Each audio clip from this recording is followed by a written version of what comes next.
సూర్యుడు కర్కాటక రాశిలోకి ప్రవేశిస్తున్నాడు అని అర్థం. దీనినే కర్కాటక సంక్రమణం అని పిలుస్తూ ఉంటాం.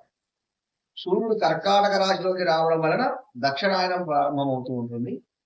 అదేవిధంగా సూర్యుడు మకర రాశిలోకి ప్రవేశించడం వలన ఉత్తరాయణం ప్రారంభమవుతూ ఉంటుంది. ఆయనం అనగా ప్రయాణము అని అర్థం. కనుక సూర్యుడు దక్షిణం వైపుగా పయనించేటువంటి కాలాన్ని దక్షిణాయనంగా పిలుస్తూ ఉంటాం. ఉత్తరంగా పయనించేటువంటి కాలాన్ని ఉత్తరాయణంగా పిలుస్తూ ఉంటాం. కనుక రేపు అనగా 16వ తారీఖు నుంచి మొదలుకొని సూర్యుడు దక్షిణాయనంలో ప్రవేశిస్తున్నాడు. అనగా కర్కాటక సంక్రమణం జరుగుతూ ఉంది. ఈ కర్కాటక సంక్రమణం అనగా కర్కాటక రాశిలోకి సూర్యుడు ప్రవేశించడం వలన కొన్ని రాశుల వాళ్లకు శుభ ఫలితాలు కలుగుతూ ఉంటాయి. మరికొన్ని రాశుల వాళ్లకు ప్రతికూల ఫలితాలు జరుగుతూ ఉంటాయి. ముఖ్యంగా శుభ ఫలితాలు జరిగేటువంటి రాశులలో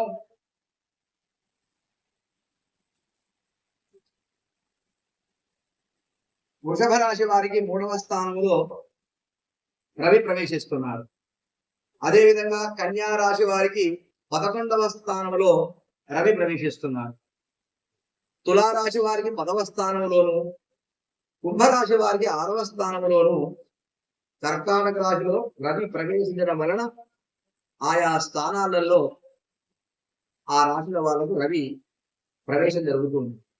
కనుక ఈ 4 రాశుల వాళ్ళు అనగా వృషభ రాశి వారికి, కన్యా రాశి వారికి, తులారాశి వారికి, కుంభరాశి వారికి సూర్యుడు కర్కాటక రాశిలో ప్రవేశించడం వలన చాలా విశేషమైనటువంటి ఫలితాలు, అదృష్టం, సంపద, ఆరోగ్యం, సర్వకార్య సిద్ధి జరిగేటువంటి అవకాశాలు ఈ నెలపాటు అనగా 16వ తారీఖు 7వ నెల నుంచి మొదలుకొని మళ్ళీ ఆగస్టు 16వ తారీఖు వరకు కూడా ఈ 4 రాష్ట్రాల వాళ్ళ వారికి చెప్పుకోదగ్గటువంటి విశేషమైనటువంటి శుభ ఫలితాలను పొందుతూ ఉంటారు.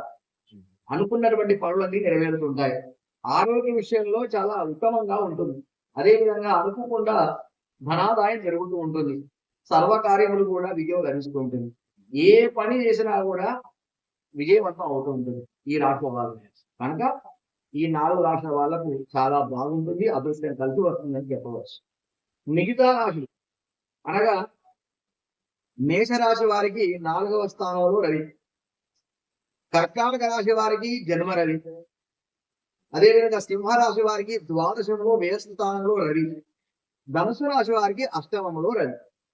కనుక ఈ 4 రాశుల వాళ్ళు ఇప్పుడు చెప్పబడినటువంటి మేషరాశి, కర్కాటక రాశి, సింహరాశి, ధనుసు రాశి వాళ్ళు మరి అనుకూలంగా లేదు.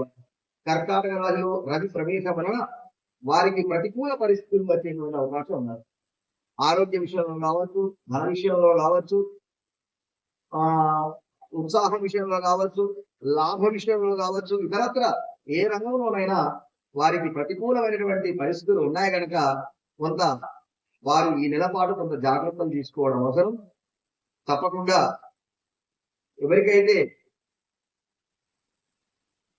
రవి అనుకూలంగా లేదో, ఈ రాశిలో చెప్పబడినటువంటి రాశుల వాళ్ళకి ఎవరికైతే అనుకూలంగా లేదో ఆ రాశి వాళ్ళు తప్పకుండా సూర్య నమస్కారాలు చేయాలి.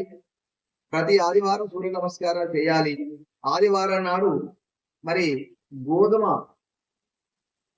పిండితో తయారు చేసినటువంటి, గోధుమలతో తయారు చేసినటువంటి పదార్థాలను దానం చేస్తూ ఉండాలి. అదేవిధంగా ఆ ఆదిత్య హృదయం పారాయణం చేయాలి. సూర్యాష్టకం పారాయణం చేయడం వలన మంచి ఫలితాలు పొందగలుగుతూ ఉంటారు. ఇక మిగతా రాశులు అనగా మిథున రాశి వారు, వృశ్చిక రాశి వారు, మకర రాశి వారు, మీన రాశి వారికి శుభాశుభ మిశ్రమ ఫలితాలు కలుగుతూ ఉంటాయి. కనుక వారికి మంచి అనరాదు, చెడు జరుగుతుంది కూడా అని అనరాదు, తిరగలేదు. కనుక ముఖ్యంగా ఈ రాశుల వాళ్ళు ప్రతి ఆదివారం ఎవరికైతే ప్రతికూలంగా ఉందో ఆ రాశుల వాళ్ళు తప్పకుండా ఆ ప్రతి ఆదివారం సూర్య నమస్కారం చేయడం వలన, ఆదిత్య హృదయం పారాయణం చేయడం వలన విశేషమైనటువంటి శుభఫలితాలు పొందగలని కోరుతూ ఆచరించవలసిందిగా విజ్ఞప్తి చేస్తున్నాం. జై విశ్వకర్మ, జై జై.